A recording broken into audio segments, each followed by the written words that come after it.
Okay, okay. And Eva is the daughter of Beji, both of them Deutsch. And Yoni, you know already, my son. Of course. And let's start. I will not make it too long. I decided because to have and we can have it like this, that everybody who have any comment or question can ask. The presentation is long, but the Zoom is tiring. So we will make it something between 3/4 of an hour till an hour. And we'll have a second session, and then, if necessary, also a third one. Question. Other Deutsch, I mean, Tommy and Robert, they didn't want to be? Probably they didn't respond and they didn't connect themselves. So I don't know, but maybe next time. Who knows? Okay. Okay. So few things in opening before I start the presentation. First, since I was retired, Eva knows, for the last 4 years I'm doing it, but really I was collecting all kind of information, but really to make the research of the Deutsch family, I started about 2 months ago. So I was collecting information, whatever, but to go into the internet and look into it, and I had quite interesting findings. This is one thing I said. The sources are all places in the internet, and the interviews I did, everybody told me something about it. And the archives in Israel and abroad. And there are genealogical sites like MyHeritage, Jenny, and Ancestry, and all kind of sources of information. But one of the things, interesting things that you can get, I'm not sure that all the information is completely accurate, because people were, according to what was necessary. For example, my mother age, she's in the Israeli identity card, she was born somewhere in May 1917. And later on I will tell the story, but we knew that it's a lie, because she was older than Beji, and Beji was born in 1912. So people were lying about the information. There were a lot of mistakes, and people were saying many things. So I'm not sure that all the information is accurate. So what I would like you, but if you will find things that you can add to the story, and also to correct if there are mistakes, take piece of paper and a pen, write it down and let me know, okay? Whatever more information I will get from you, I'll appreciate it. Now, I'm writing a book about it, but it's an endless book, because all the time I'm collecting more and more information. So I decided to do this presentation and to record it. And what I'm showing is mainly where I have pictures. It's interesting to see in a presentation. I have much more information in writing, and also in the tree that I'm maintaining in MyHeritage. Over there are, I don't know, something like 5,000 people already. So if you will want to have a link to this tree, you are welcome. Just let me send your email, and we'll send you a link that you will be able to go in and to look some more information. If you want to know something, send me also. You have my email here, but you have it anyhow, so you can ask whatever you want. And I really appreciate any kind of feedback, etc. So I will start the presentation. In the picture, you can see first my mother, Ilona, we'll talk about her later. And our grandfather, David Deutsch, you are named at his name, I believe. And the story goes that he was probably a very bad card player. Yes, I remember. I'm sorry, go ahead. Okay, he liked to gamble, and we are a little unfortunate because he was not so good. And the story is that he is the youngest boy of his father that survived, and probably his brothers that were in America at the time already sent him money or ticket to join them. Sorry, in America. This story I heard from my mother. And before he was married, he was young, I don't know, 18, 20, something like this. And he went to Hamburg from Slovakia. And he was gambling on the way, all the way to Hamburg, and lost all the money. So he returned back to Slovakia. And otherwise, we will not exist at all. But this was our lucky because it was a bad Yacov, gambler. Yes, Eva. I think it was from Hungary. It was not from Slovakia. I will tell you, I will show you later exactly where he was, etc. But it's not so important. What is important that he lost his money on his way to Hamburg, so he returned, and we are here. So a little bit some background about the history of that period. This is Austro-Hungary. At the beginning of previous century, 1900 or whatever, before of World War I, the colors are, it's not according to the borders, the colors are according to the population. So the green one is Hungarian people, the brown one are Slovak, the purple one here is Galicia, is Poles, etc., etc. So at that time, Europe, main center of Europe was divided to three main forces. One was Austro-Hungary, the other one was Russia, the Tsar, and the third one was the Germans over here. So this was, and a few words about the history of the Hungarian Jews in 1686.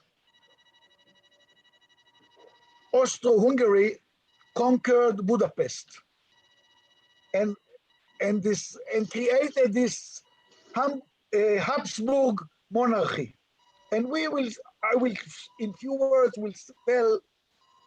Since then, the situation of the Jews in Hungary was improved. When this Habsburg monarchy started, there were in all this area about 80,000 Jews.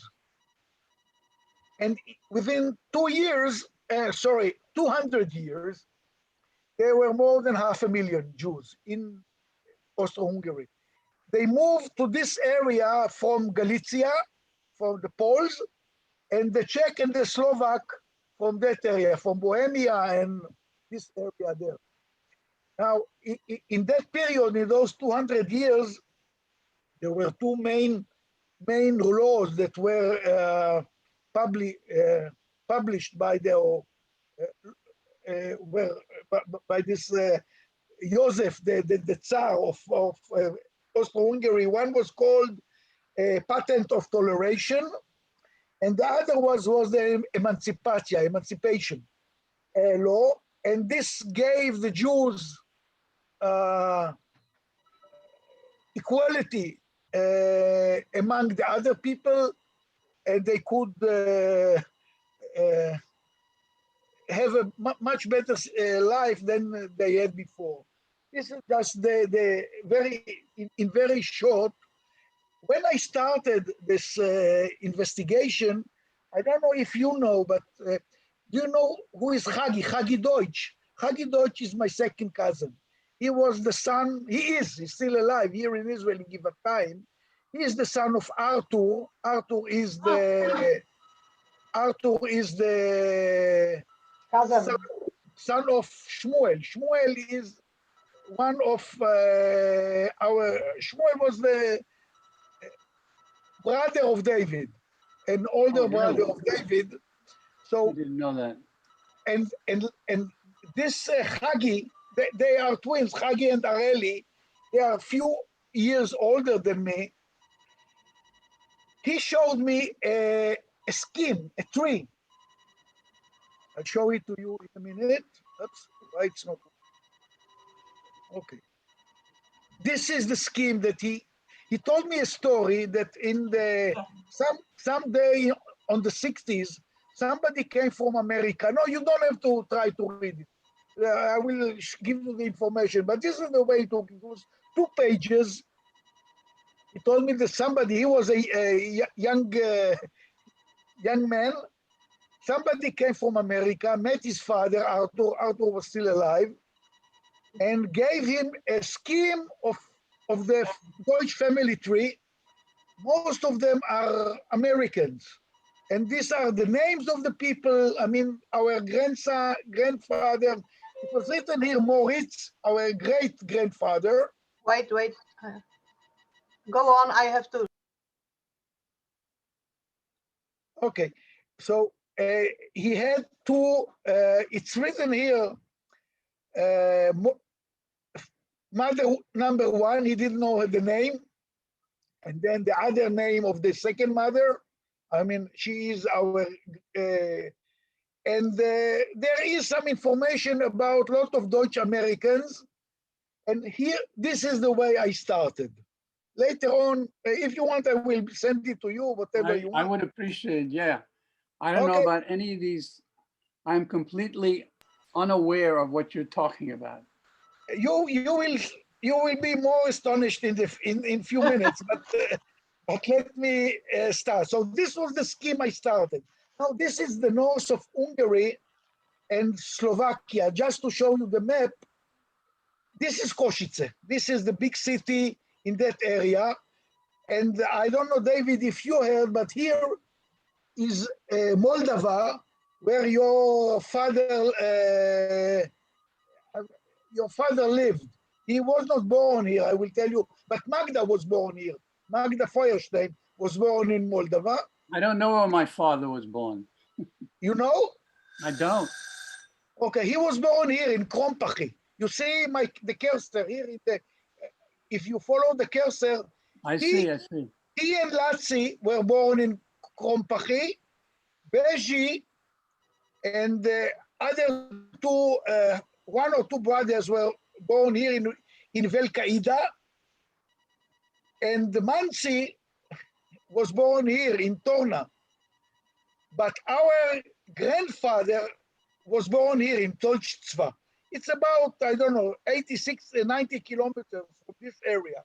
So this is where our great-grandfather lived, and all his children were born here, and then they moved from here to all kind of places in the area. This is Munkac, this is Micholovce, but we will come to it later. So generally, our great-grandfather was here. All his children, including our grandson David, were born here, and they moved north and opened bakeries in all this area here in the north.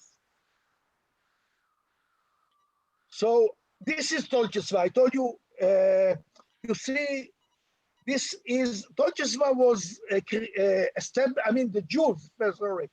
The first Jews came to Tolchesva about 1726 or something like this. But about 40 years after this creation of the Habsburg source, and this Moritz, our great-grandfather, he was born in another place 12 kilometers south of this place, but probably later on he moved to this place about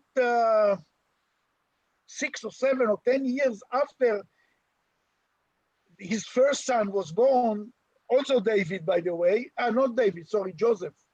After Joseph was born, the first synagogue was built in that place in Tolchesva, this is the Jewish cemetery. I don't know what exists now or not, but very generally, Tolchesweiz here, I'll come to it here.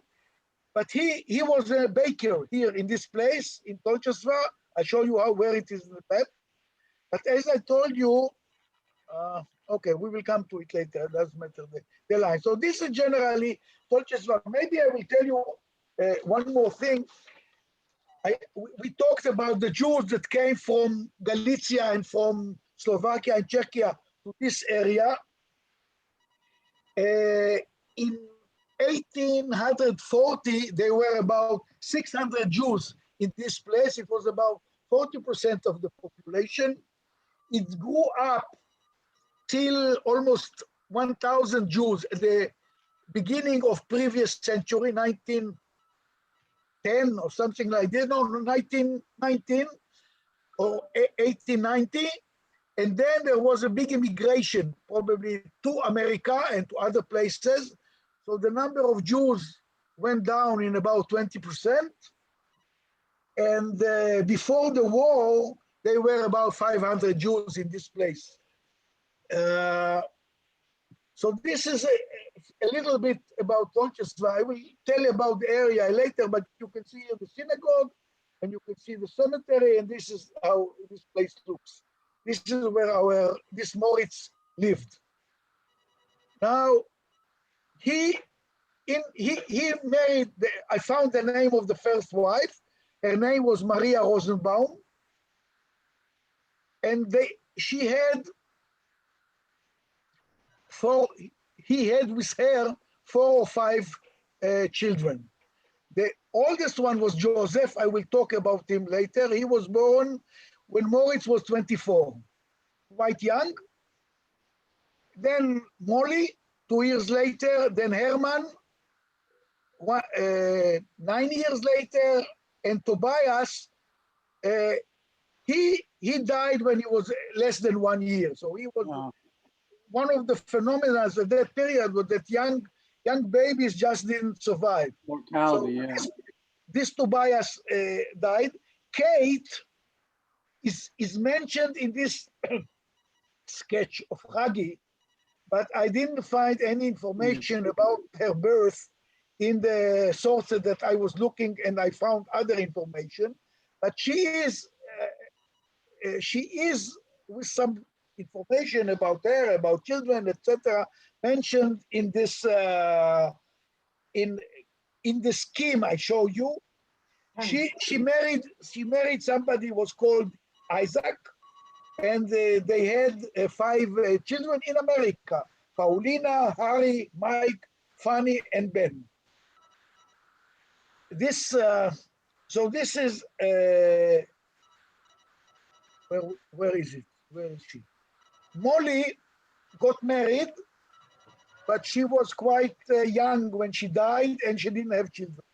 And about the others, I will, Joseph and Herman, I will give you some information, what I found till now, in a minute. So this is Joseph. And this is the oldest son, or the oldest brother of our grandfather, David. And this is his wife, Charlotta. Moment, brother or son? You said of David. Brother? Brother. He is the older brother. Okay. But he married. He was born in Tolchva, the same place that I mentioned.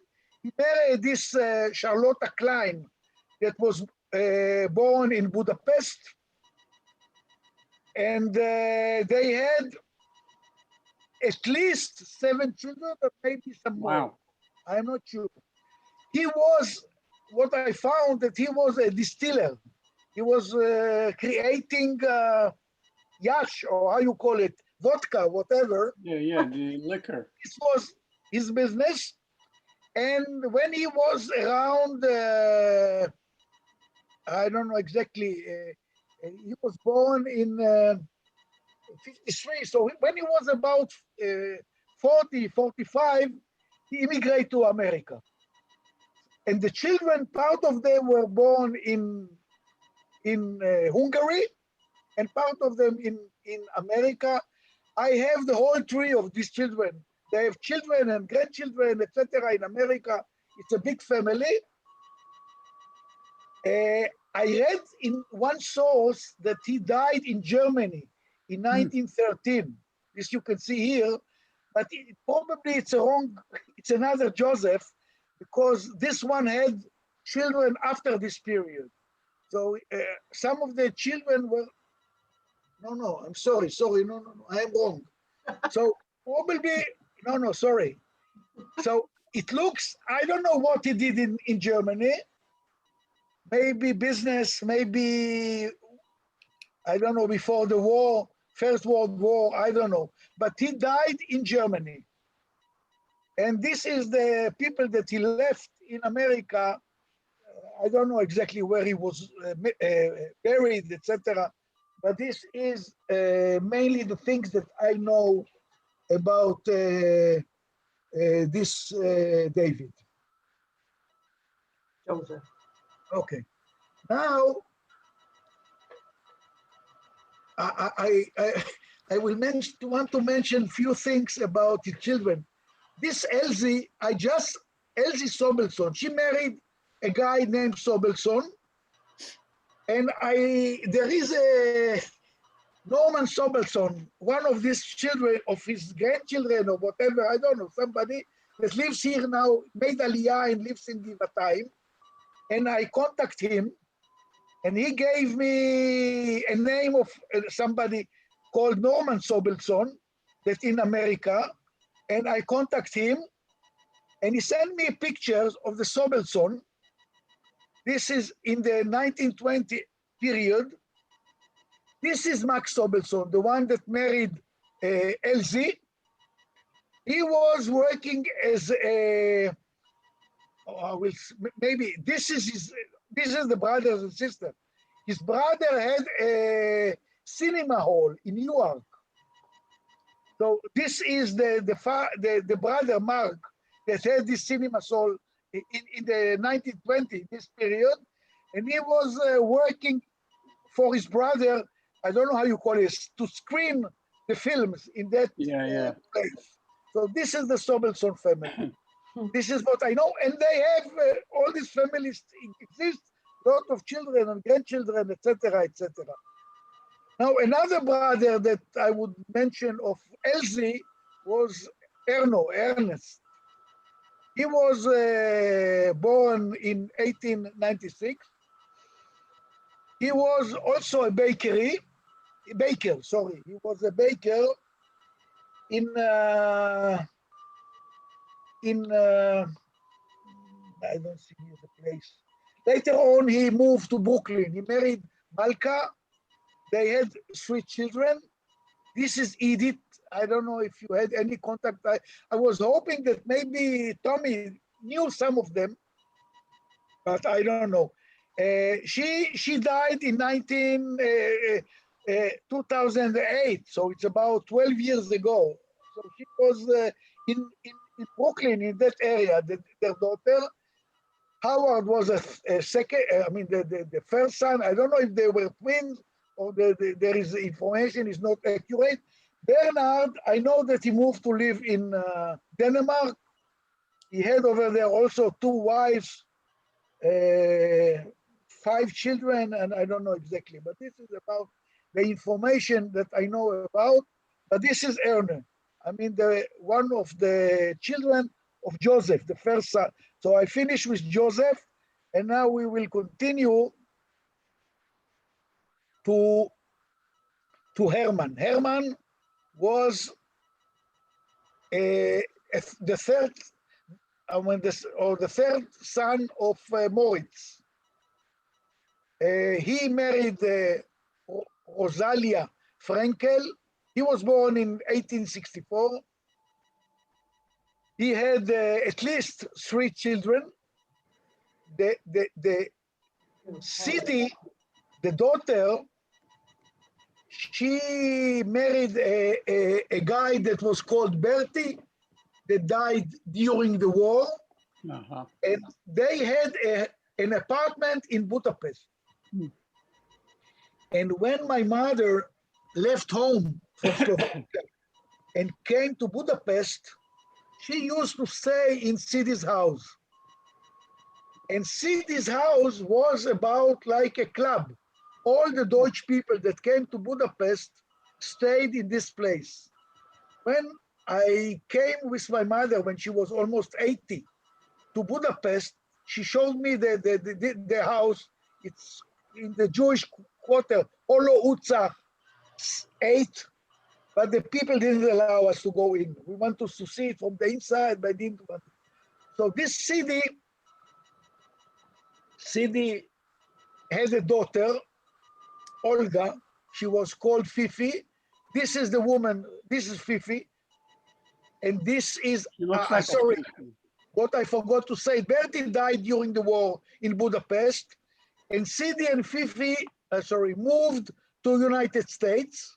Sidi was, and this I heard from my mother, she was remarried, and he died again. And Fifi married a guy called Shaw. This is the one when they were young. And my parents, when they came, they were meeting them from time to time. My sister told me that she met them when really? David Feuerstein was married, and in the wedding, my sister was there. She met them there in New York.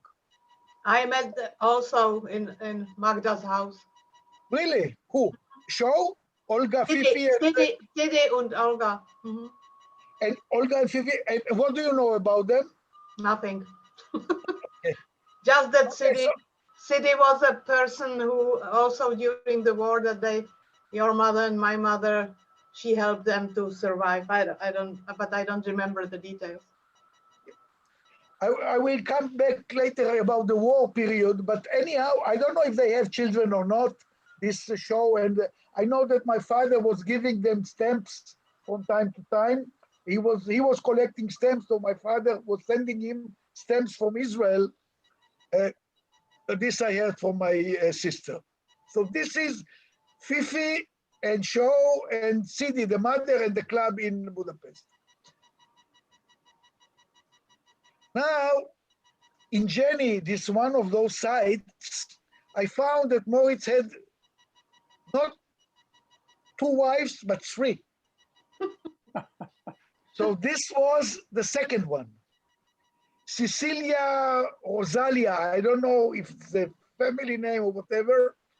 In the scheme of the scheme that Hagi gave me, this Regina Greenfield is mentioned in detail with all her children, etc. But Miriam, that was born in 1869, is not mentioned. I don't know exactly, but probably the first wife died. Then he was marrying, doing additional 2 children, and probably she died because tuberculosis is all kind of other things. So he married a 3rd woman. But before going to the 3rd woman, about 2 weeks ago, I went into Jenny's one side, and it was, I had a very, very interesting finding. You can see this sketch here. You see here in the bottom, Moritz Moshe. He was the place 12 kilometers south of Tolchesva. Mentioned here, I will come to this place, but then I found about 10 generations before him. His father was my God. His father, yes, his father was Joseph. We will be satisfied with 2 generations just. In a minute, you didn't hear the few seconds, few minutes. Now his father Joseph, also you have the date he was, the year that he was born, and he was born in the same place. Now his father was Shmuel Jacob, that was born also in the same place. All those 3 brown cubicles are in near Tokaj in Hungary, north of Hungary. But then there is a Leopold. Leopold that married Malka, he was doing the change. He was moving from Poland. He was from Titzin. Titzin is a suburb of Rzeszów, where my father was born. So the source of the family is Polish. And according to emancipation of the Habsburg, this Leopold moved to north of Hungary, and then 3 generations were born in Hungary. But originally, probably he was from Poland. And if we go up on the names, I don't have many, I have only the names and the years, but some of the names looks to me, I don't know, Eva, you will say, this is George, this is Wolfgang and Katharine, this is Itzig and Anna Scheidman, this is Wolfgang, this is Lippmann, and this is Judah and Tamara. It looks to me, I don't know if they were from Czech or from maybe Germans. It looks to me. Why it should be Czech? There is nothing Czech. No, so probably it's Germans because it looks to me the names Wolfgang Lippmann. Yeah. Wolfgang looks to me German, and also the Deutsch. So it means that they came from Germany, moved to Poland, to Galicia, I don't know exactly when, and then to north of Hungary. So this is this Leopold was the great-grandfather of our great-grandfather. So this is the one, and you can see till 1485. This was when the Inquisition was in Spain. So this period here, I don't know exactly, but this is the information I found in the journey, and it looks quite interesting. So what I said, that this is Titzin here in the map, and this Leopold made the jump here. If we will go back, I wanted to show you here, you can see this Hermann, he was called Hermann Leopold. So probably this Leopold is the name of this Leopold that was doing the jump from Poland to Hungary. So this is Rzeszów and Tokaj. Tokaj, you know, now up. Oh, one of the, where is this? I'm missing one of the, just a second. Here it is. I missed this slide. This is, you see here on the bottom, Moritz, that was born in 1829. He had another 5 brothers and sisters, 2 sisters, Sarah and Fanny, and 4 children. He was the youngest one. You see, the first one was in 1809, and he was, all of these 6 children were born in Bodrog Cruiser. I don't know how to explain. Bodrog keresztül. Bodrog is the name of the small river here. You see in the picture, and the Jews called this place Kerestir. This was the name in Yiddish. It's very close to Tokaj. You know, it's a suburb of Tokaj. You know the wine, the Tokaj wine. This is this Bodrog Kerestir. This is the Jewish cemetery there. In the internet, there are tens of pictures of all those stones in this cemetery with names, etc. I didn't find their Deutsch, but probably, maybe it's there. But Moritz was not buried here, only his parents, but he was buried in Tolches. He died in Tolches. So this was also all this area. The Jews, I didn't talk about it, but the Jews in Hungary were divided to 2 main groups. One was the Orthodox, they were, let's say, more primitive. They became very religious, Orthodox, etc. Our family belonged to this group. All this, they were very religious. We will talk about when we come later to our grandparents, but generally, but in the other part of Hungary, there were another group, how is it called? Just a second. I think Neolithic or something like this. They were the more advanced people. Herzl was belonging to them. They were less orthodox. They were trying to be a little bit like, I don't know if the rest of the population, you know, the emancipation. They tried to assimilate in English. One of the signs of this is this Joseph that I talked about. You can see that he changed his name from Deutsch. He called himself, he changed his name to Devai. Really? Huh. Later on, when he moved to America, he was called again Deutsch. But in Hungary, he changed his name to Devai. And it looks to me... It was very often. Probably a Christian name. Yeah. Okay.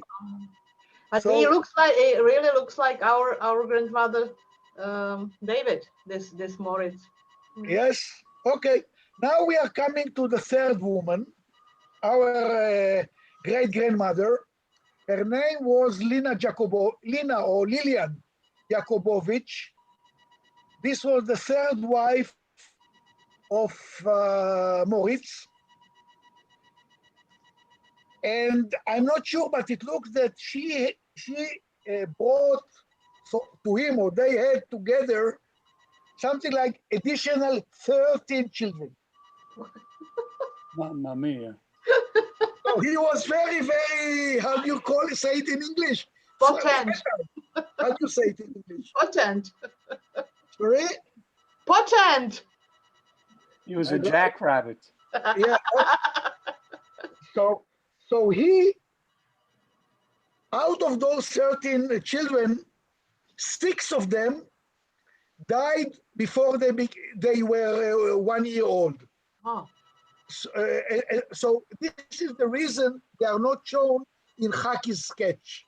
In this sketch, they are not mentioned, but I found all the dates and all the information about their birth, etc. In addition, there are other three, also not mentioned in the sketch, or 2 of them. Maybe also they died young, or I don't know what happened to them, but I found their birth. So they were born and Never died. So I can show you that the oldest one of them, the first one was Shmuel. He was the mother of Beji and Arthur and all those. And we will come, I have a separate, some slides about this family. Then was this Betty Maria. We will talk about her, but I don't know if you know Mildred in America. This 5 sisters in New York. One of them was Mildred. So this is the mother of Mildred. So I will talk about her a little bit more, and also about our grandfather, of course, David, that also had two wives, but we will come to it later. So there are Shamu, William, Meyer, Simon, Isaac, Martin, Betty, Maria, Dejo, David, Chili, Regina, Dori, and Hami, and maybe also Julia. This Dori and Regina, they died less than a year, but they were twins.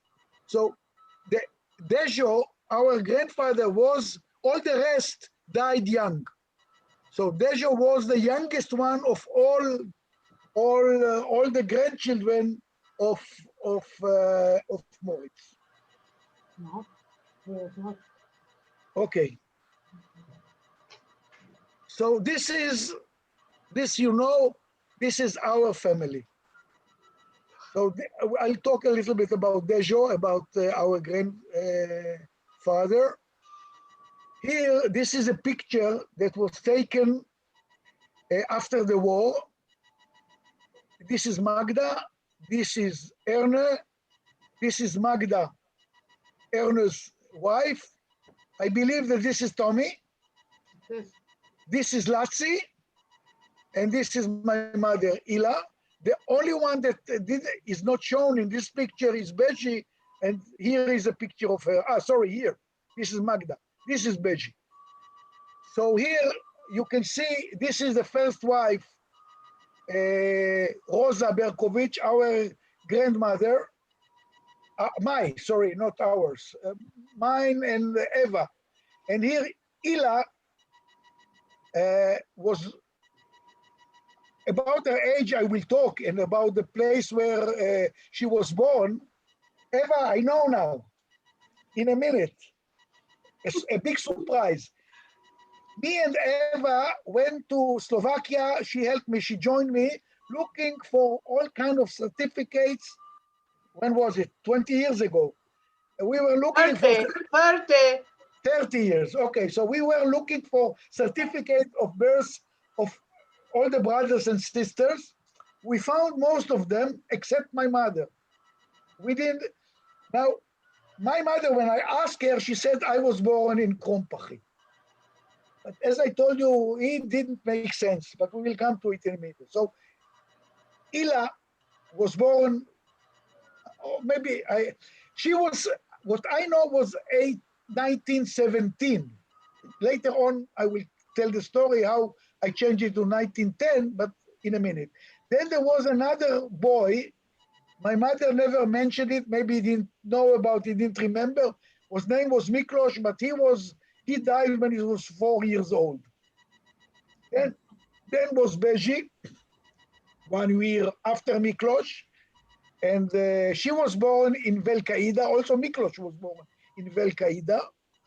And there was a fourth boy, Menashe or Yehuda, I don't know exactly the name, I'm not sure. But they called him Yosef, no? I don't know. I know him as the name Yosef. Maybe. I will have to, this is something that I didn't solve yet. He died in Budapest during the war. I don't know when he was, if he was older than my mother, if he was younger, I don't know exactly. What do you know, Eva? He was younger. That first was your mother, then my mother, then was the boy. He must be younger than my mother. And, because there is a Miklos 11. Sorry, can you say again, because you were disconnected? That he must be younger than our mothers. And if Miklos was 11, so he must be, I don't know.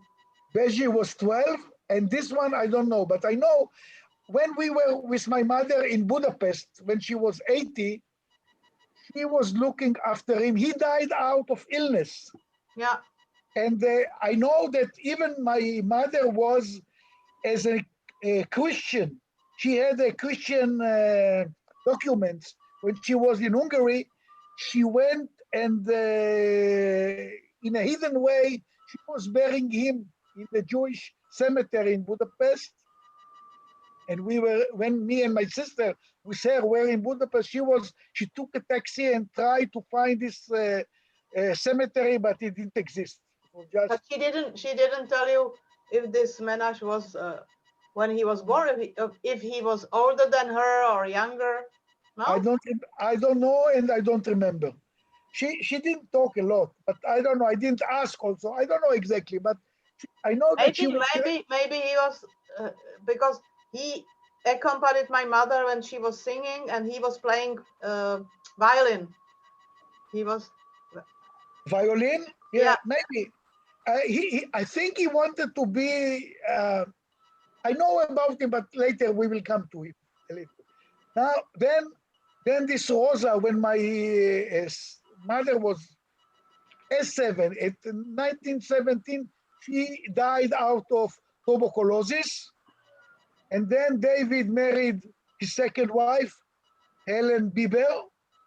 And then he had Erne and Latzi that were born in Krompachi. And then Rosie also never mentioned, Rosie died when she was less than 1 year old. So this was the third one. And then Magda, that was about 16 or 17 years younger than my mother. So this is Magda. Robert Feuerstein looks just like his mother in this picture. Yeah, you're right. Mm-hmm.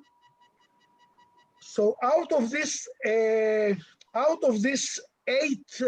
children, 2 died when we were babies. This one, I don't know, Menashe, Joseph, whatever, died during the war, and 5 survived. So this is very, very generally. Now, talking a little bit about our grandfather, Joseph, just to say a few things about him. So he was the spoiled boy because he was the youngest, and he liked good life. He was gambling, he was smoking, he was dancing. He was a very, very lively person. This I heard from also from Magda. And later on, when we come to Moldova, I know that he lost one of his bakeries also in a card game. So so this was the reason. I don't know exactly, but maybe this was the reason he moved from Belkaida to Krompachi, or maybe from Krompachi later to Moldova. I don't know exactly, but I know that one of the bakeries that he had, he lost in gambling. I don't know if you're aware that Bieber, I have a cousin Bieber, which I haven't seen in years, who lives here in the United States, and he's a dentist. And that's my mother's cousin. He's my second cousin, Bieber. We will come to the Bieber My family. mother's son. Oh, you have that? I will come to them. Okay. I have some interesting information also about it, but let's go. So first of all, he was a baker, and when I don't know if I have it here. Just a second. You see here, this when I was with my mother in Krompachi, and we met this old guy that gave. Yacov. It was with me. I was there twice. Yeah. But the second time, first we were with your mother and then with me, and we met this old man, and he showed us the picture. So, okay. So this is with my mother and my sister, very close to the place where their house and the bakery was there. He told us that he was, as a young boy at that time, he was working for our grandfather. He was throwing wood into the oven. I don't know, only on Saturday or also during the week. And he gave me and Eva this picture, mentioning that this is from his class, as one of these girls here is my mother. No. He said this is the whole, because his wife told us that she went with my mother to school. So this is the picture of all children, because they didn't have separate for first class, second class. So we choose 2 girls who looks Jewish and said, this is your mother and this is my mother. Maybe. Okay. So this is Krompachi. This is this old person that gave us this picture. And you see here my mother and my sister. And we went here to this apartment and we gave us some coffee, tea, etc. Now, of course, our grandfather finally, maybe we will come to it when we will talk about Magda, because Magda and her parents, the Bieber woman and our grandfather, they were all sent to Auschwitz in 1944, June, something like this. but we will come to it maybe then when we'll talk about this. Magda told me about his house. So he was not so religious, but he had to go to synagogue. He went to synagogue every Saturday, Friday, and holidays. Otherwise, the rabbi wouldn't let the Jews buy the bread from him. So he had to be religious. And he also insists, and Magda told me that the mother, Bieber, had to take her hair off because he was threatening our grandfather that otherwise he will tell the people that the food, that the bread is not kosher, etc. So this was the way things were handled. Magda told me that they were eating quite good. She remembers this period of time in a very, very positive time. She had a lot of friends, also Christian girls. They were eating 2 or 3 times, twice a week, and also on Saturday, meat, not beef. Beef was not allowed because but usually chicken and lamb sometimes. And she described generally the life in Moldova, a very good and happy life. Now we will come to my mother. My mother, she had generally, as she didn't say, but we understood, she became an orphan when she was 6 or 7 years old. And she was the oldest daughter, so she had to help the second mother to grow up the children. I believe, I don't know, but I believe that she was only in the elementary school, and then she had to leave and to work. She hated her second mother. Later on, when she was 80, she said that she was not so bad, but he hated her because she had to work for her and to help her to grow up all these 6, 7, 8 children. She told me that she liked, or Magda told me, that she liked very much mathematics and to read, etc. But unfortunately, she had to leave school quite young. Now, when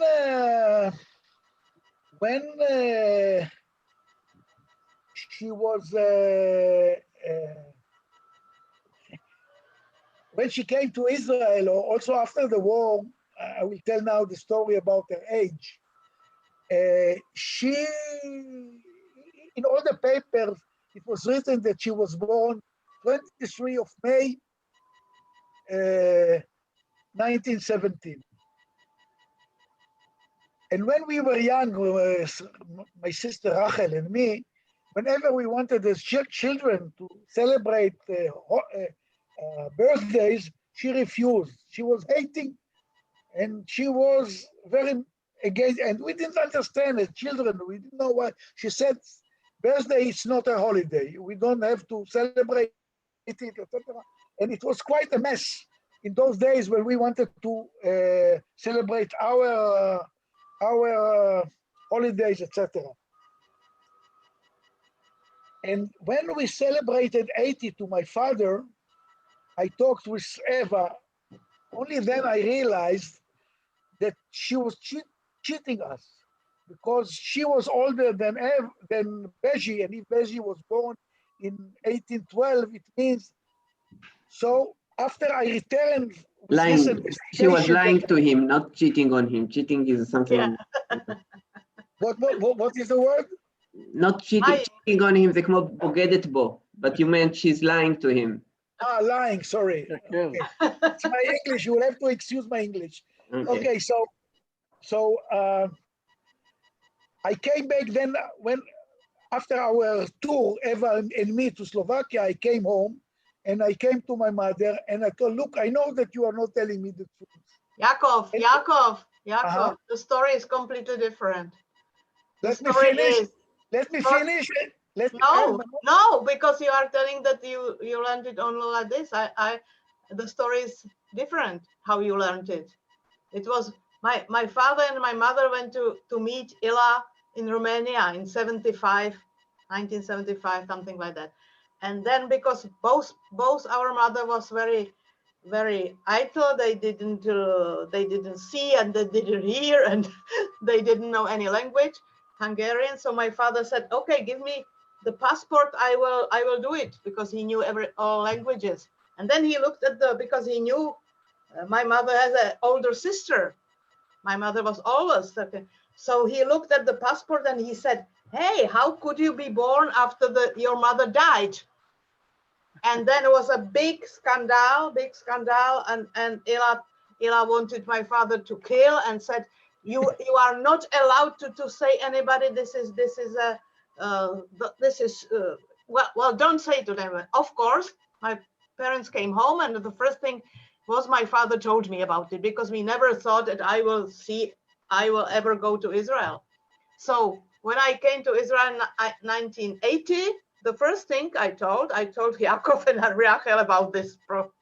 So this is how you learned about it. Okay, now then I asked Eva to go with me to Slovakia, because I wanted to find out when my mother was born. And when we were in Slovakia, we went from each, she had still a Czech passport, I think, or even now.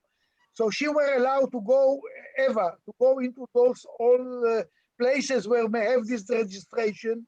And we moved from one place to another, looking for the registration or the birth of my mother and the rest of the brothers and sisters. And we found most of them, but there was no sign about my mother. So I came back to Israel and I told her, look, I know that you were lying. And according to my calculation, you were born like my father in 1909. So she looked at me, she was 80 years old. She said, no, 1910. Where you were born? Krompachi. Now this doesn't make sense still, but that's what she said. She admitted that she was not 17, but 10, but still I didn't know where she was born and I didn't know when. When we were with her in Krompachi, me and my sister, she showed us here was the synagogue, here was the school. So I was asking her, what kind of school? Preliminary school or secondary school? So she looked at me and she understood that this will probably how you say, reveal her birth. So she stopped talking until we came back home. And still, till now, till 2 days ago, I thought that she was born in 1910, but it was very clear to me that it couldn't be Krompachi, where your father and Lassie were born, because Beji and the others, before they came to Krompachi, were born in Velkaida. But in Velkaida, there was no sign of her birth. So now comes I went 2 days ago, again to the internet, looking for Deutsch births in all kinds of small villages around that area. And I found this. This is in Košice. She was born in Košice. You can see here, Deutsch Rosa is the mother. Deutsch Ilona is my mother. And she was born in 29th of April, 1911. Where do you see the? It could be, in Krompachi, I even found another Ilona Deutsch, and another. It can be because I think that she kept the May. She was born in May 23rd or something. My mother was always moment. My mother was always celebrating her birthday in May 23rd. So. First of all, I'm not sure that she knew where and when she was born. No, but my mother knew when she was born, May 23rd. And she kept this date of birth in her person. She lied about her year, but Eva, she was maybe not born in 29th April. let me finish. Maybe you are correct. I can't be 100%, but it's written here, Deutsch Rosa, and it's written here that this Deutsch Rosa was this age, and she was from this place, Abu Santo. And this, I know that this Berkowitz Rosa came from this place, and it may be that I am wrong, but I think Where is the father name? it's not mentioned here. Ah, I okay. don't know why. It looks, the story that I can build about it, that because it was her first birth, they didn't want, or maybe they couldn't, in Qaeda, and they went few kilometers to Košice, and she was without the father maybe, and she gave birth there. And I'm not sure that my mother even knew this information, maybe not. Now you have homework now, Eva. You Oh, have to find, hey, wait. You have to find somebody in Košice, ask him to go to the archive. Mhm. This is all the registration. Maybe over there it's written something else. Okay. So this is homework for you. Yes. So we are more than almost an hour. The question, if you are still tired, to continue, or let's do it next time. Continue. You can continue. But okay. By the way, just a note, you mentioned, I remember years ago when we first came from Israel, it was maybe 1959, 1960. I remember the name Mildred, Mhm. you mentioned before. And I don't know if it was the other Erno Deutsch who came to visit us when we were living in Brooklyn.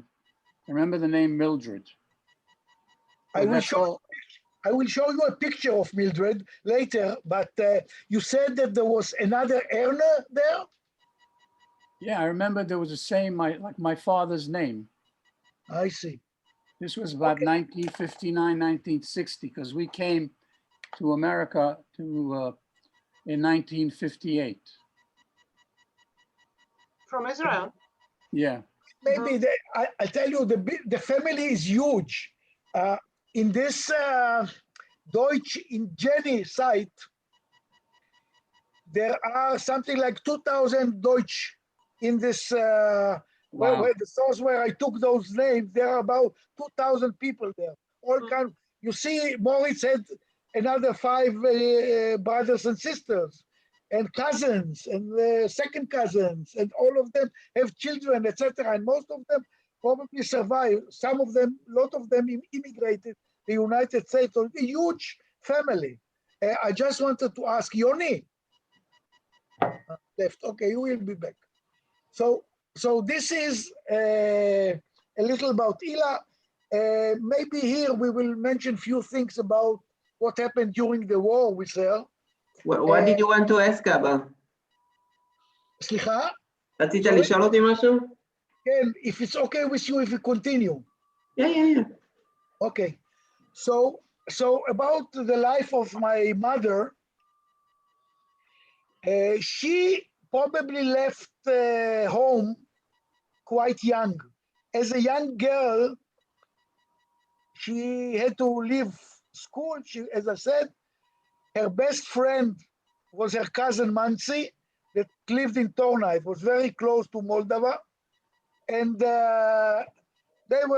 both of them were orphaned. Mansi, her mother died even younger. She is, I think, older than my mother in 2-3 years. And they were very, very good friends, like sisters. But I don't know exactly when my mother left Slovakia and went to Budapest as a young girl, not so young girl, but a young woman. I know that she worked there. How do you say toferet? Seamstress. Sorry? Seamstress. So here, this is the way, part of the time that she made her living there. There were quite a lot of other members of the family from this Moritz that lived in, I didn't tell you the whole stories about all of them. Maybe I will go to it in a minute. Just a second, I forgot to mention, where is it? Here. You know what, it's not so important. My mother told me about some of those children of Moritz and the grandchildren of them. Some of them lived in Budapest. One of them had a grocery. One of them was doing something else. And I believe that my mother met all of them. She knew this one married. She told me, and I wrote down, some widow with 2 children, and this one here, and this was there. She had some stories about, mentioned all of them. I didn't question too much, but by the way, this is Krompachi. It was a mining village where your father and Lassie were born. Now is a ski resort place. You know, all this area is wonderful. It's the High Tatras, all this area, and it's a ski resort. I mean, near it, there was a ski resort, but for about 100 years it was a mine village, mining mainly copper and steel. This was this area. I can tell more about the Jewish congregation there, but you can find it in the internet. So this is, now we are coming to Beji, your mother, Eva. This is the birth certificate. I think I got it from you. It's written here the age of the parents and when she was, the exact date that she was born. Here are some pictures of Eva, Beji, and no? Yuda. Okay, so this is Beji and Yuda. When I got it from you, most of them, I think. This is Beji and Yuda when they were young. Yuda is also a long story, but I don't know if this is the place to tell. He was a chalutz in Israel. He came here to Israel before the independence, in the 30s, with his brother. His brother stayed here in Israel and died here. He had a son, a cousin of Eva, from the father's side. But he returned to Europe, and he met Beji. She was Magda told me that my mother was a very, very serious person, as the how you say, Bechor, the first son. But Beji was more light. She liked boys. She liked to sing. She sang very nice. And my mother, as the first, was Nozefet. Yoni, how do you say? אני לא יודע, I don't know. Telling her that she behaves too light. I don't know. She has to be more serious, etc. But and now we can see here. This is when they were young. I think after the war. This is with Eva in where is it? Eva in Prague. Okay, and this is after the war. A picture. This is Beji, and this is Shani Kopetsky from the Berkowitz side. You ask about the Berkowitz side, and we will come to it in the next lecture. But let's finish the story about Beji. By the way, I'm sorry to interrupt you. It's the first time I saw a picture of your mother. Yeah? Yeah. Never saw a picture. My father had no pictures, or he never showed, I don't know. He had no pictures of anybody. Magda, Robert's mother, gave me a picture of my grandfather, David. Until I got one from her, from Magda, I never had one. Never saw what he looked like. Neither did it. This is the only picture of David. I know, they were survived, right. Yeah, yeah. But I want to tell this picture of my mother and Ella there, here, the old ladies. This is when Ella went to Prague because my father died, and it took 2 years to get her permission to go to Prague. Wow. She met my mother. They were 10 days together. Then Ella left, and my mother died 2 weeks after that. Yeah. To tell the whole story of this picture, as Eva said, she helped us. We were corresponding with, I don't know whom, UN, UNESCO, Red Cross, whoever, because it was still the communist time, to get permission to my mother to visit her sister.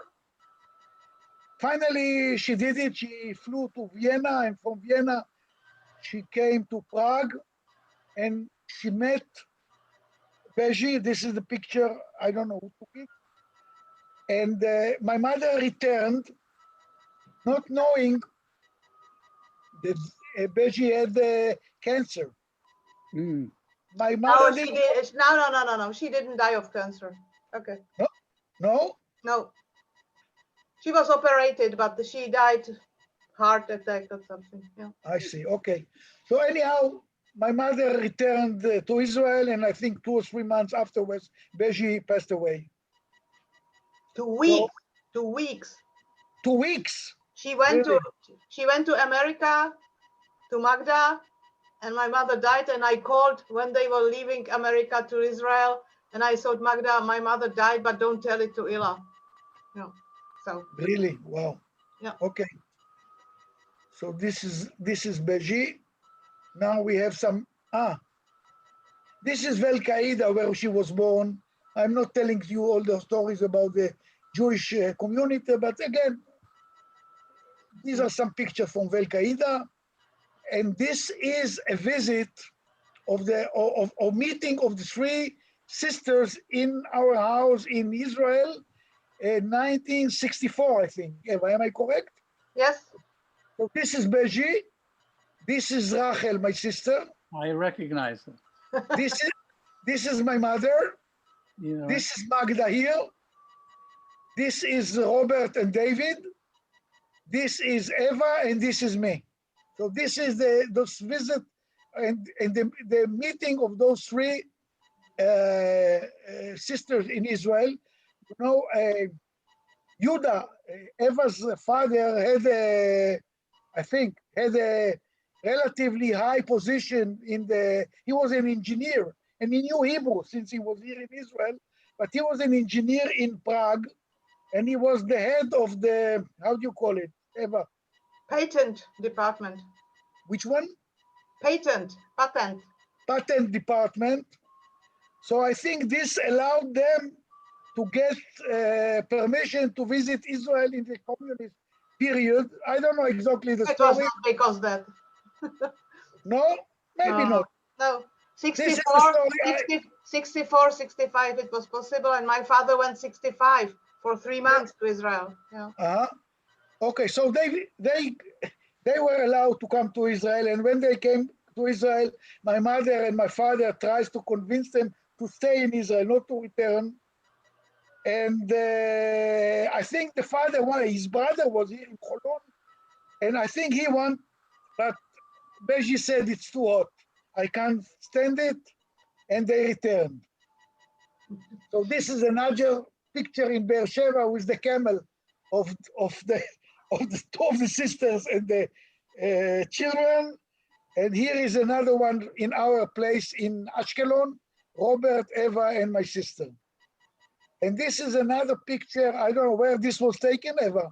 In Basel. So Eva is a long story about her leaving Prague and coming as a refugee to Switzerland, but this is next time. So here are some favorite pictures of Eva that I like very much.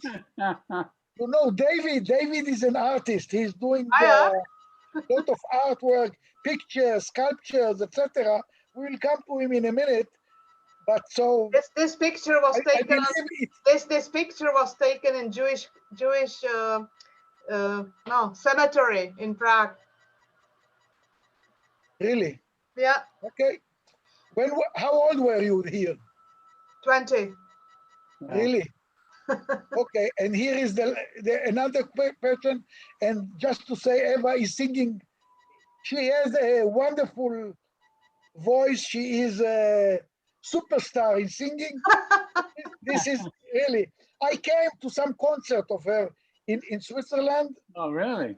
I will tell a lot of stories about send Eva. me, She is my favorite. She is my favorite.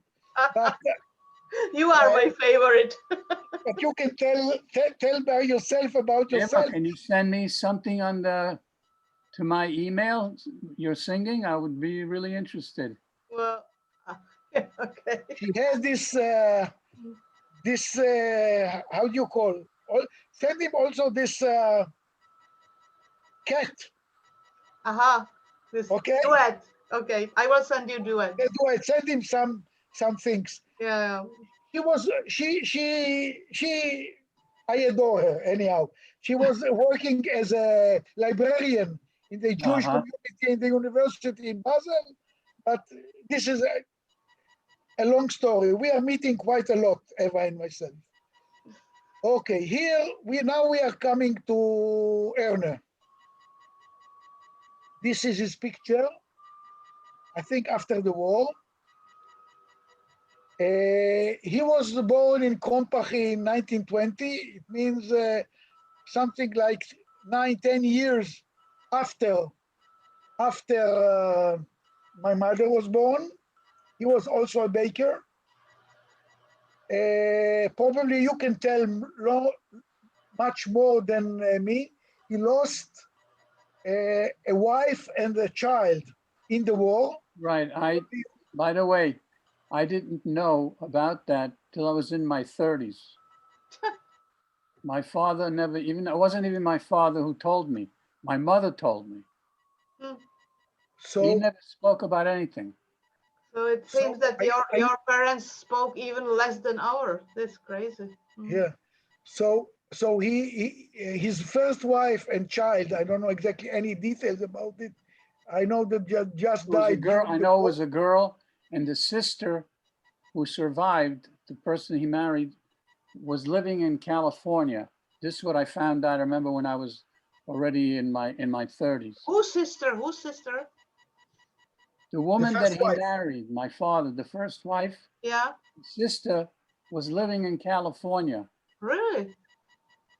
Do you know the names? At this point, I don't remember.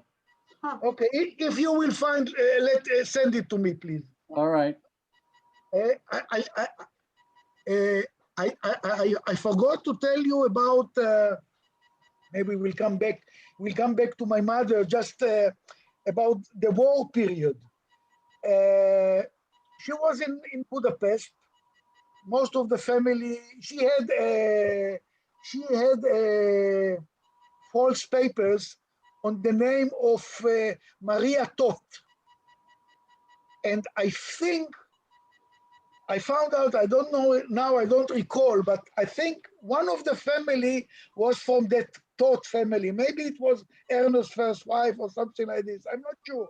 But she had the most name in Hungarian is Tot. It's 100,000 of Tot. Yeah, so maybe this was the reason. But she was Maria Tot. Mm-hmm. She was working as a cleaner in a house of some mistress of some Gestapo high officer in Budapest. Mm. He had a mistress and he was coming to her, and my mother was working there cleaning. I don't know. She had some false story about herself. She said that she has a young boy, and once a week she got one day a week she got. That's what she said. She got a vacation, so she was getting from her this boss, this woman, a bag with food for her child, and she was going there. She was going on a bus, And the whole day she was traveling around in Budapest or in the area on the bus, eating this food, and in the evening she was returning to Budapest. Wow. I don't know till now, this is, make it short, how come or if she was married or not. She was a very young, very nice woman. Beji also were not so young, but also got married, maybe because of the war, etc. But I asked Magda if she knows anything about if my mother had somebody or not, maybe he died during the war, etc. So what Magda told me was like this. They were corresponding, sending one another a long letter every week, Magda and my mother. My mother was like her second mother.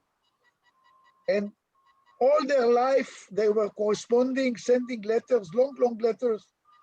And I asked my Magda, after my mother died, how come, did she tell you about it? She said, no, we were telling one another everything, but we never mentioned even a word about what we went through the war. We talked about, we wrote everything except what we went through the war. I didn't tell her anything, and she didn't tell me, so I don't know what was during the period of the war. Finally, she was captured by the Gestapo in Budapest. I made a story that maybe somebody, איך אומרים, הסגיר אותה. Gave her to the Gestapo. Maybe she refused to him or whatever. I don't know exactly how the Gestapo found out that she's a Jew. Moment. Here is the story. Okay. You know from your mother and also from Anna. She was working with this. I thought it's family, but you say this is a mistress of this guy, this Gestapo guy, or Hungarian. He's a Silas, yeah. He was trying to get her, your mother, as a mistress, and she didn't want. And he told her if she doesn't, he will tell someone that he knows that she's Jewish. So she left.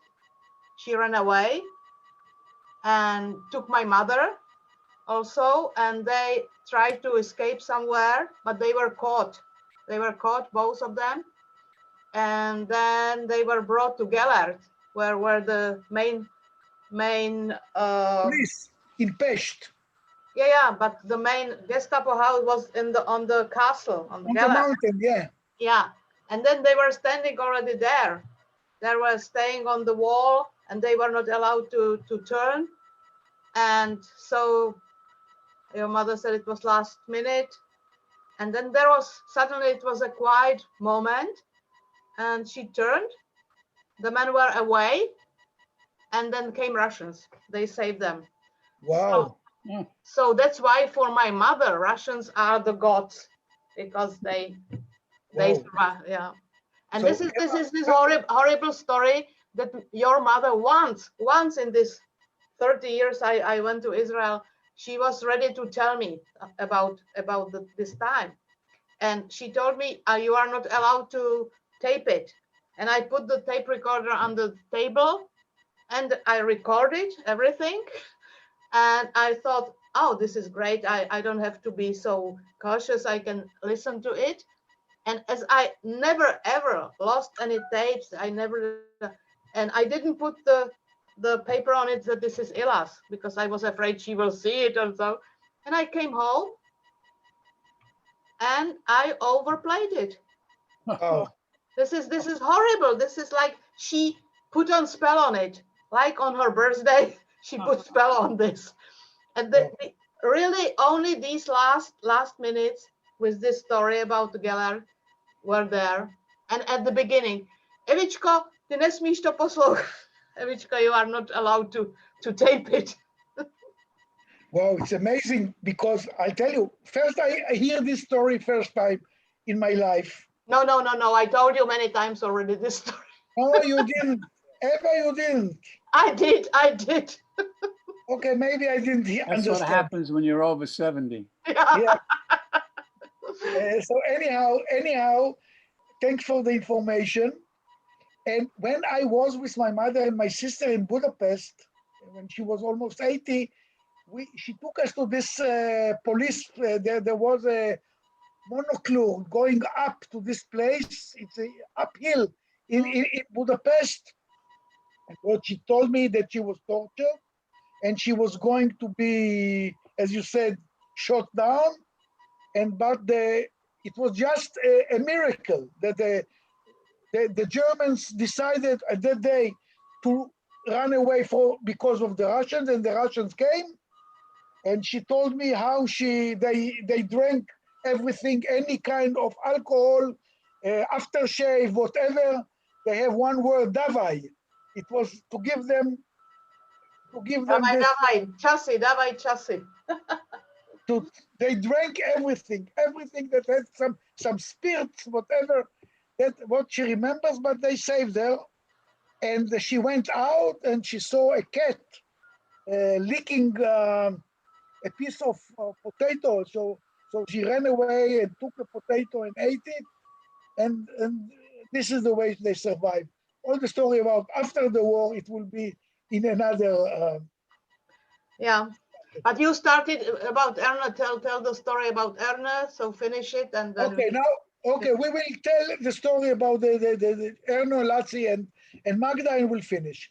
So Erna, he was David. You can tell more, but I think he was a partisan or something like this. He was doing. That's the story that I remember, but no details. Just that he was with Lotzi supposedly and protecting him, and there were partisans. Where exactly, I don't know, but that's the only thing I don't even know if he told me. I think that my mother again told me about it, not him. Now, tell me something. Tommy is when your father married Magda, after the war or before the war? He married my mother, I think, in 1945. I'm not sure. I think 1945, because Tommy, my mother was married, and her first husband died during he supposedly froze to death.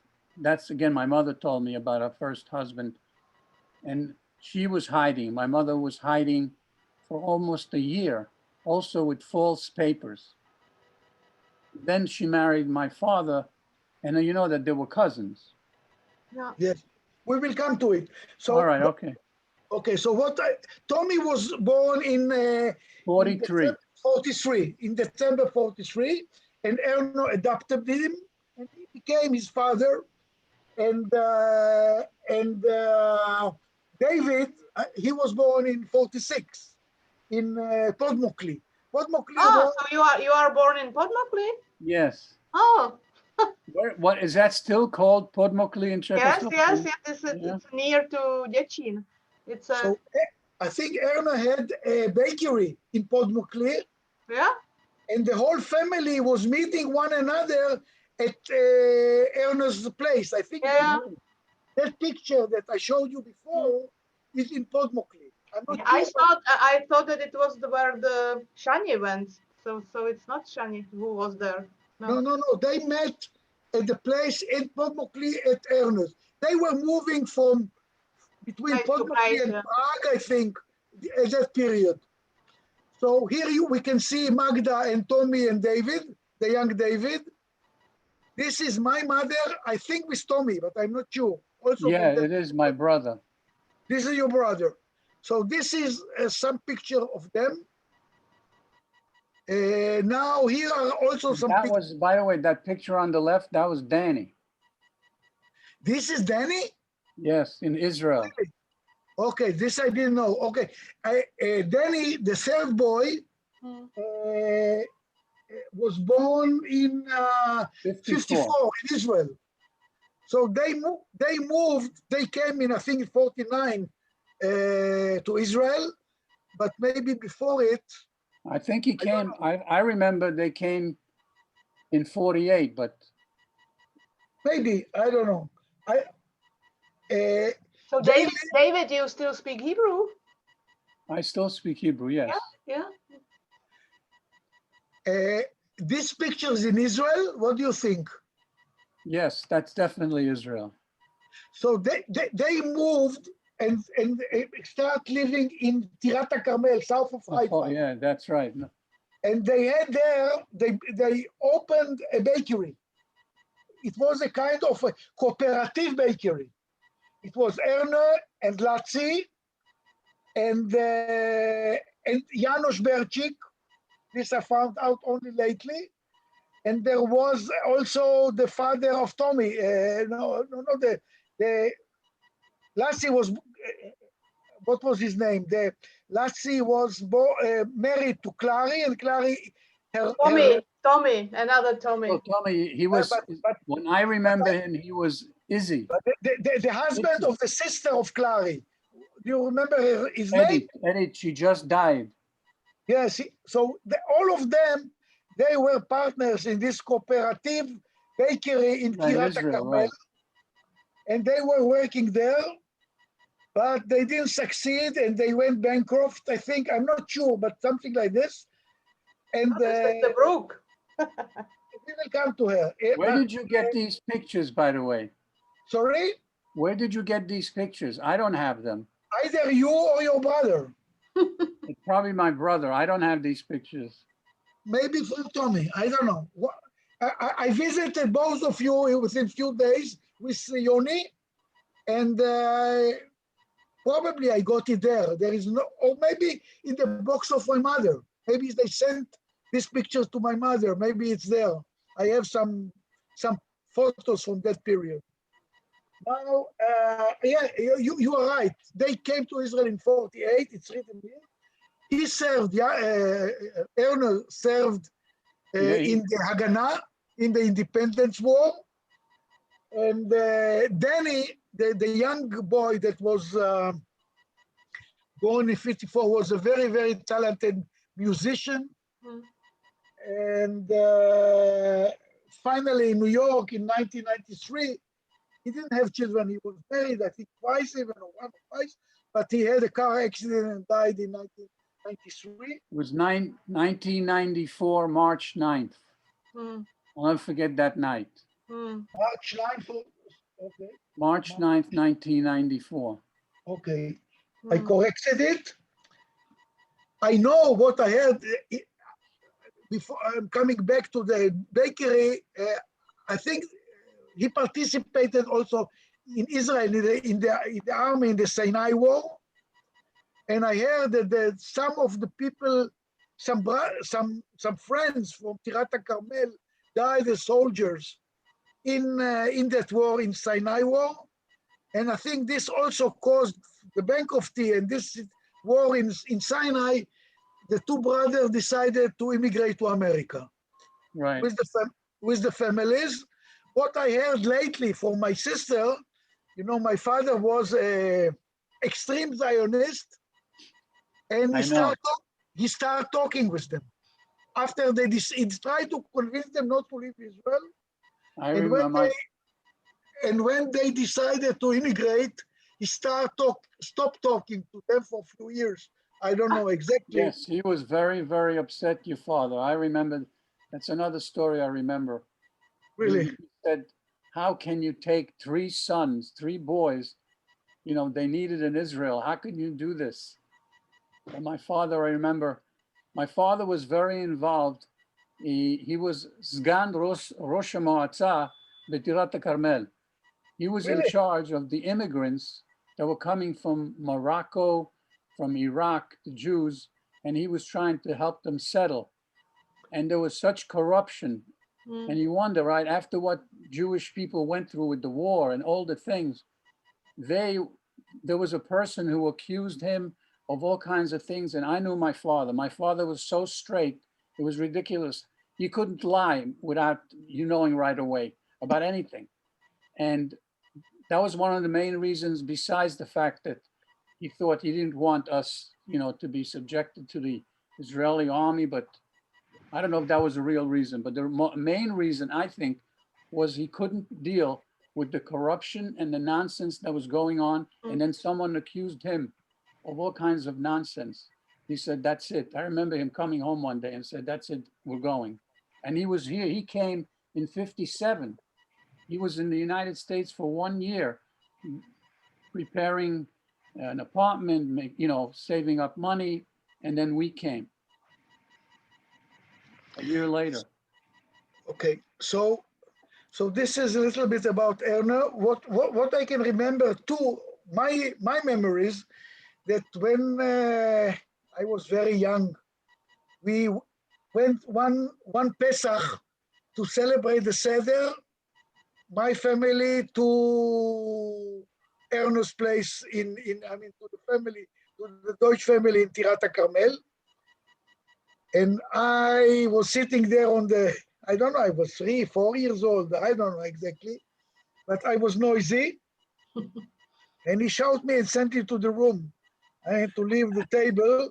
He was very, very, as I remember him, as a young boy, that he was very serious person, I don't know. And another memory that I have was that when I was much older, I came to America. I thought you will tell me in a minute. What was it? When did he pass away, Erna? What? When did Erna pass away? My father, 1991, January 29th. So at that year, I was in New York. You came to visit him, Yeah, and I heard that he is in the hospital. So I was there with Philip. You remember Philip, Eva? So I asked him to take me. It was very close, in Brooklyn somewhere. He was in a hospital in Brooklyn, and I came, and I remember that I told him that I am Ila's son, and he had a wonderful smile. He was so polite, so nice, but it was one of the last days that he lived. Afterwards, quite soon, he died, he passed away. So this is the two main memories I had from Erna. In New York, he was working as a baker, the profession that he got from his father and the grandfather, etc. And I think, as I know, he had quite a not so easy life. He worked very hard, and he didn't become a rich person. This is my understanding. But all he did was work and work, go to sleep and work. And when he was already in his 60s, he was ill. He never enjoyed his life. Okay, so this is Erna. Now, a few words about Magda, your mother. Let's say first. No. I mean, the mother, this is the sequence. Magda is the last born. No, not Magda. Magda, Erna's. Sorry. Not our Magda, but David Magda. Yeah, okay. Mother. She was she was a cousin of Erna. She was from the Bieber family. The Bieber was Erna's mother. And I think originally she was called, I have it written somewhere, but I don't remember now the name. Anyhow, I think there were 5 or 6, quite a lot of brothers and sisters. One of them was, sorry? You want me to tell you, or you? Yeah, maybe you will tell the story. You had another Lily, Magda, Zahava, my mother, and then they had Eden, who lived in Israel and then Brazil and Argentina. And you had their youngest brother who they lost, Lotzi, in the concentration camp. So there were 6. Mm. 4 sisters and 2 brothers. So Adel was in Israel at the same period that Lassie and Erna, I think maybe they came together, I don't know. And she lived in Dizengoff Center. She had an apartment. I think she has a boy still living in Israel. I don't know. I don't have any connection with him, but I saw her with my mother when she was coming to visit Israel. She was living here in America, in Brazil. I don't know exactly, but I do remember her. And the most famous woman from those brothers and sisters was Eddie. Was sorry? Yeah, I saw that movie, and she's written poems, books. If you look her up on the internet, she has a whole. Yeah, so I will not tell now the story because you know better than I do. Okay. The story of Edith Brooke. David told me, you told me when I visited America that all what is written in the book, I don't know all, but there are a lot of not accurate. They were quarreling, the sisters, yeah. Yes. I spoke a month ago or 2 months ago, I found her and I spoke with her. Oh, really? Phone. Yeah, yeah. She is over 90, I don't know how old. And she's still writing and travel, not so much. She lives with the daughter of I don't know, from some Argentinian, Adele. She is living with her, one of the nieces. So really? Adele is her sister. Wait a minute, Dvora is living with Edith? Who? Adele. Her niece, Dvora, that's my cousin. Yeah. That's Abba's daughter. Yeah. She has big kids already. I didn't know. I think it's the name is Adele. She's Adele is the mother. No, Adele okay. is the mother. Okay, so daughter of Adele. It's Dvora. Dvora. Debbie, Dvora. I don't know what she calls herself now. Yeah, Dvora. Yeah. So she lives there in Rome? Still, Via Babuino. I remember Via Babuino. Okay. Now this is the older brother Tommy with his wife Selina, and this is Yoni, me, and Tommy and Selina when we visited them. When was it? 2-3 years ago, and this is them with their family, and he was in New York in the yellow car business. I don't know exactly what he was doing there. He was the head of this organization, and they live in Florida now. David knows much more than I do, and you see how nice family.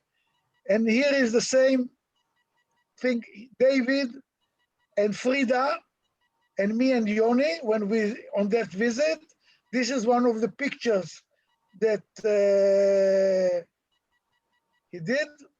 Moment. David, these are all your children? My grandkids up to here. This boy down here is my daughter's boyfriend. My daughter's divorced. And this is the oldest daughter. She's 19 already. She's going to be 12. She's 18, 16. As a matter of fact, 16 David, today, just a second. David, can you say one after the other the name and who is he? Oh, okay. This From is right to left. Pointing all the way on the left. This is Lila Deutsch. This one. Lila Deutsch. This is Sage Ice. Better if he writes it to you. This is Kayla Ice. This is Ethan Ice. Ice, E-I-S? Or E-I-S, yes, Ice. Perfect. This is Hayden Deutsch. Asher Deutsch. And that's their sister, Lila Deutsch. That's not, this one is just the boyfriend's son. And that's, of Okay. course, me, Frida, my wife, and that's Michelle. This is Jen. Well, my son's divorced too already. This runs in the family, I guess. Who, That's Ellen his was wife. divorced? Yes. Wow. What's her name?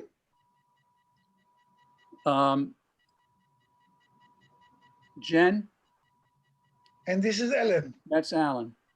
I remember Ellen as a baby when you visited us in Israel. Yeah, You and Frida came to our I place. remember that And he is was, one of I don't know, those, a few months old.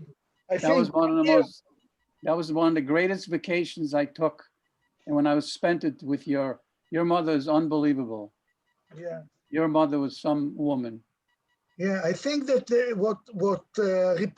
I think maybe two things I think was the main. I can talk about her for hours, but she was tremendously good. She loved and helped everybody. She was volunteering later on when she was old. She was helping so many people, even people that it's unbelievable. And she was a big Zionist. And above all, she was a wonderful mother. That's what I can tell about her. So, okay, so this is David and his family. And here is Latzi with Clary. Sorry. This is, I think, the birth certificate of Latzi in Krompachi. And here is Tommy with his parents when he was graduated in Columbia. And this is him. This family, right? They just. And the family. And all his family. I think he has already 3 grandkids. Yeah, he was very. He took the 3 daughters a long time to get married. And finally, when she did it, they were on their 30s, the beginning of their 30s. In 1 or 2 years, they have now 3 grandchildren. Yeah. I met most of them when I visited New York. On that visit that I visited you in Florida. Yeah. So we will not. I have to tell something. I have last time when Latzi still lived, I don't know which year it was. I spoke with him and I took it on the tape. I have to find this tape and send it to you. He was talking in Czech, in Slovak, I don't know, quite good, no problem. And he was talking about the youth, about the life in Krompachi and Moldova. It's very nice. He was so vivid. He spoke so yeah, I don't know.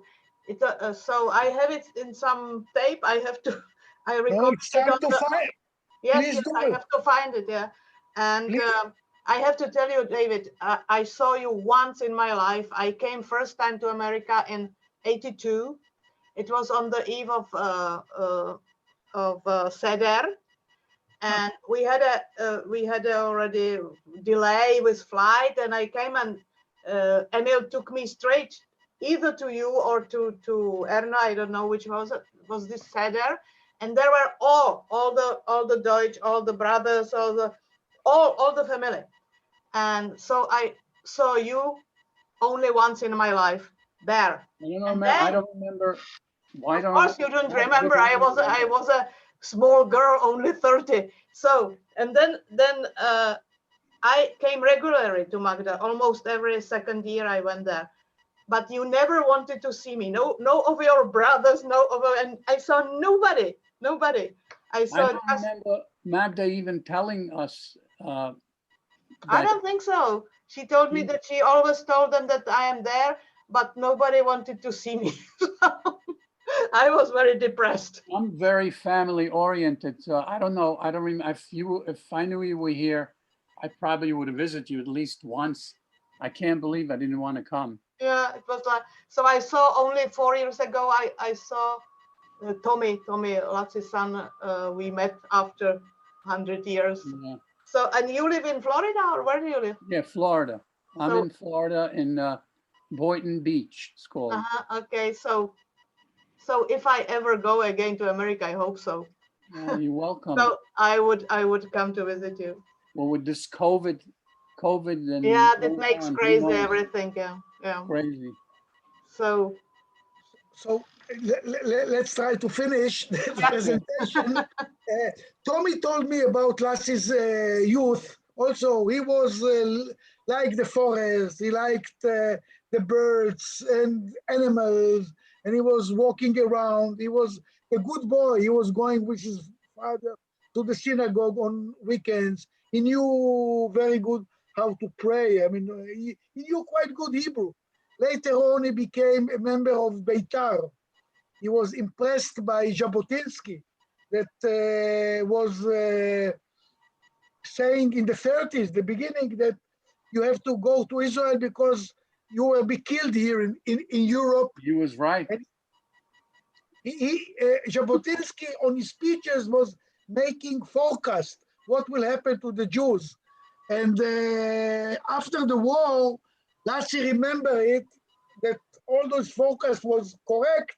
So he was very impressed, and he joined Beitar, and he was on the Altalena. I don't know if you know the story about Altalena that came to Israel, but he was on that ship when he came to Israel. Wow. And then he immigrated, as we said, to America. We'll make it short. And he opened a bakery with his Clary's husband, and they did quite good. I mean, it was a partnership. it was not with Erno. I thought that the brothers had No, he was with his brother-in-law, Yoshka. Okay. So Yosha, yeah. So they had 2 apartments on the 2nd floor, and in the 1st floor it was the bakery. The women's was working. It was running around the clock. The women's were working in shift. Eddie was the macher. Yeah. Yeah, they were the marketing, they call it. Yeah, they were doing all the buying and all the selling, and the husbands were doing the production. I mean, they were in the bakery. Yeah. So now we are coming to Magda. I'm making it quick. This is Moldova, the place where Magda was born. I mean, David with Lassie, with all the children, moved to Moldova. I don't know if you remember the map, but it's very close to Kosice. It was Velkaida, Moldova, and then Torna. So this is Moldova. This is the old picture of Moldova. I told you before what Magda told me a little bit about this place. Magda was born in 1926 in Moldova. I don't know if this is David or Robert, one of them. She married Emil. That's Robert. Yeah. That's Robert. Okay. She married, you see how tall, she married Emil. I think Emil was a cousin of Clary or something. Yes. They are also a family. All this family. Here is Magda. She told me she has a testimony in Spielberg place telling all the story that she passed through the war.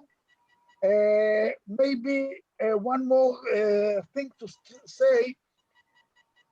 You know, Jews couldn't go to gymnasium. In Kompachy, she was doing preliminary school and middle school in Moldova, or in that area, in Kosice, I don't know exactly. Moldova. But gymnasium, it was not allowed to go there to Jews. The only place where Jews could enter gymnasium was in Budapest. So my mother invited her and also supported her economically, that she will be able to join the gymnasium in Budapest. She passed the exams. It was very, very difficult to get into those. Magda, yeah. The Magda was very smart. Yeah, but she was smart, and she was accepted to the gymnasium. And she told me that she has to, all her thanks to my mother, because otherwise it couldn't be possible. And my mother loved her very much, so she was supporting her when she was in Budapest, and she was studying there in the gymnasium. till the Germans came in. Then the gymnasium was closed. And she, even it was not allowed, she took the train back to her parents in Moldova. She told me the whole story. And then after, I don't know what short period of time, 1 or 2 months, they were taken to the ghetto in Košice, and from there they were sent to Auschwitz.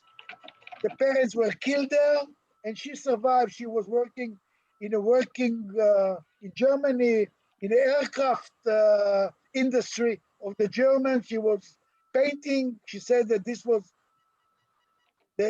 ruined her back because she had to carry a big barrels with paint, but she survived. And this is a picture of Robert and Tommy, his wife Ellen, and Magda, and my sister in I don't know, probably in Magda's yard. And I'm making it now very quick. And this is when last time I was in New York, after she passed away, I went to see her graveyard. Philip took me with his car. I said I wanted to go there. So this is Emil here buried, and this is the empty. It was just after Magda passed away. And this is a picture that I at Tommy's place, me and Robert and Robert, so typical saying of Robert. yeah, and I didn't talk about Robert and not about Tommy. Tommy was studying in Columbia and was working as a hospital manager or whatever, administrative manager of hospitals. Robert was an electrical engineer and now he's businessman in Vermont. And Did you visit him? I went to see him a couple of years ago in Vermont. Really? I was in Colorado when his daughter got married.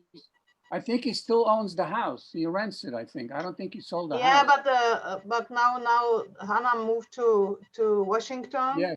So yes. I don't know what they still Virginia, rent. right? Yeah, Virginia. Yeah. Okay. So this is the first presentation. Thank you. I have another one. I really enjoyed it. We will go on with this, but you have the appointment, I mean the invitation for the next presentation. Yeah. And maybe November. afterwards we'll be able to make from time to time some talking together. Please Okay. encourage Tommy and Robert to join also, maybe whatever.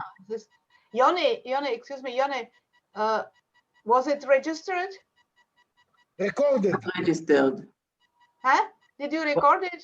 Yeah. Okay, so if so. I will send it to you. Okay. All right, good. So David, I am glad. Nice to see you. David, I am glad that I see you, my cousin. Me too. I'm very glad. Thank you very much, all of you. Shalom, everybody. Bye. Bye-bye. Thank you. Okay, wonderful for the meeting, and till next time. Yes. Okay, bye-bye. Thank you. Bye-bye. Bye-bye.